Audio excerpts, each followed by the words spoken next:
Good morning. Good morning. I'm Dan Mayson, and here's a look at the morning news. As far as you're aware of, some fans will go to great lengths to give their team an edge. Sometimes it's as simple as wearing a lucky pair of socks or sitting at your favorite chair. More desperate fans might ask for divine intervention. Or even willing to bet some handcrafted voodoo dolls are out there. If that doesn't work, there's always physical violence. That's right, exactly what took place for a young Cincinnati Reds fan who did to Miami Marlins second baseman D. Gordon prior to Sunday's game. Little boy must have been angry that Gordon didn't play for his favorite team and responded by kicking Gordon in the right shin. According to MLB.com, the whole thing was coordinated by the umpire. The kid's mom told MLB.com the whole thing was planned, and the umpire told the kid to kick Gordon's right shin as a joke. She said her son would never really do anything like that on his own. Really? Hey, Billy, look at that dog over there. Why don't you... I think this is shameful. Actually, it showed up in the humor section of the news. Okay. Yeah. All right, I'm off my soapbox. Sorry about that. President Trump followed up Saturday's Twitter tirade with a pair of tweets on Sunday saying that it is very sad the Republicans are doing very little to protect him, and admitted that the investigation into his administration's campaign possible contacts with Russia, while phony, seems to be taking hold. Look, I've said this time and time again. There's nothing there. The president said there's nothing going on with Russia. Russia said there's nothing there. He's the president. We gotta believe him. Moving on. Stupid facts. All right. Whoa. A Texas man is battling a court order that mandates he must pay tens of thousands of dollars in child support. Nothing unusual. In the amount of like $48,000. Again, nothing unusual for a child that he did not biologically father and whom he only met once. 2003, a child support court in Texas ruled that Gabrielle Coroneje, 45, had to pay child support to his ex-girlfriend who had recently given birth because she vowed that there was no way he wasn't the rightful father. Heard that before. Not me, but heard people talk. Anyway. DNA shows he's not the father. So that's the dealio there. And of course, he's going back to court to fight the funds. So ex-girlfriend for one day. All right, so much for those speed dating lunch services. Okay. March 19th, 2015,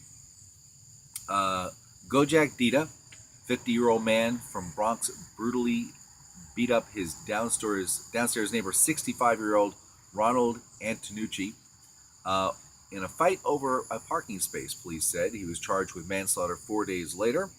Last week, like so many other felons in Bronx who go to trial, he walked free. Prosecutors argued that Dita, contractor, picked a fight with Antonucci after the older man backed his car into where Dita was walking with his two daughters on Stadium Avenue in the country club section. A witness told authorities that during the spat, the 6'3", 220-pound Dita socked the 5'8" Antonucci in the head, according to the court papers.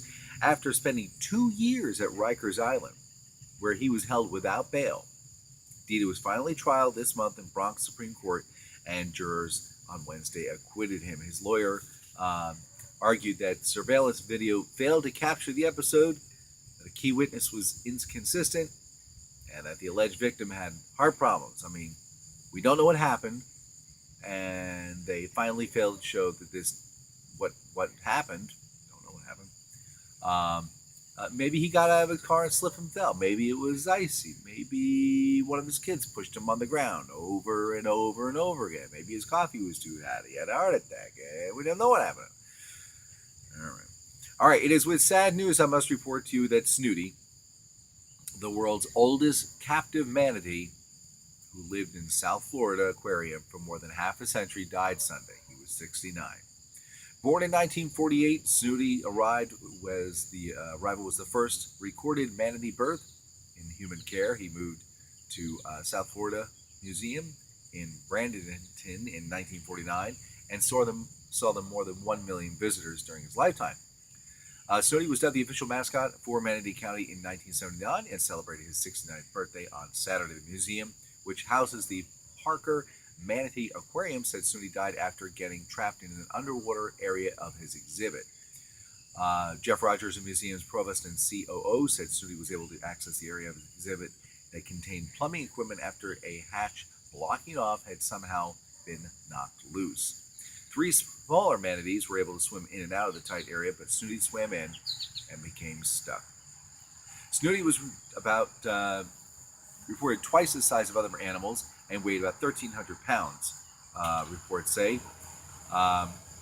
Look, I'm sure with about 1,300 pounds, it was just a matter of time. They always keep saying, Snooty, lay off the salmon, try some of the lean tuna. But would Snooty have any of that? No. Dead at the age of 69. All right, last story. If you want a battery that charges in seconds rather than hours, you have to go with a supercapacitor. There are some catches to that, though. Either you give up the long-lasting energy of a chemical battery, like that of the lithium battery in your camera and whatnot, or you have to resort to an exotic storage tech to get a longer life. Drexel researchers think they have a perfect balance. They developed electrode based on nanomaterials. Won't get bizarre on you. Mayson promises extreme quick charging times for chemical batteries. Very cool. The near 2D design, so it's almost flat, combines oxide metal sandwich with hydrogel to create a structure that's extremely conductive but still lets ions move freely as the battery builds up a charge. In the lab design, you can charge Mayson electrodes within tens of milliseconds. You could top off your phone in seconds or an electric car in minutes. So I guess now we'll have something else to scream at other than the microwave to hurry up. Anyway, I'm Dan Mayson, and that is July 24th, 2017. Thanks for watching. Thumbs up, subscribe. I think to really subscribe, there's a little tiny bell mechanism. You have to hit the bell, then the subscribe button. It's a 2-step process. I have no idea.